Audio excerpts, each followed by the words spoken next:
klassikaline lugu, kell on miljonit ja alles nüüd saan maa liikuma töö juures. Kell on 13.25. Ma tegelikult pidin ainult korra töö juurde minema, et buss võtta, aga ma olen siin mingi 4 tundi olnud juba. Et nüüd saab lõpuks liikuma, buss pesta ja siis juba kott vaja tuua, prillid ära viia, buss tankida, kodus asjad kokku ja siis saab minema hakata. Selleks on aega mingi 2 tundi. Väga hea!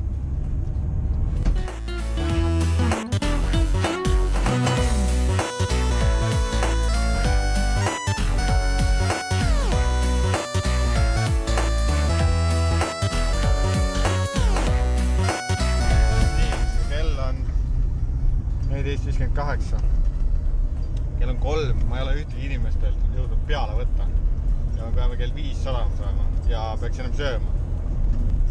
Läheb huvitavaks, ütleb niimoodi. Või nagu pehmelt öelda.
Tänane päev on selline, et pooled liftid on kinni tuule pärast.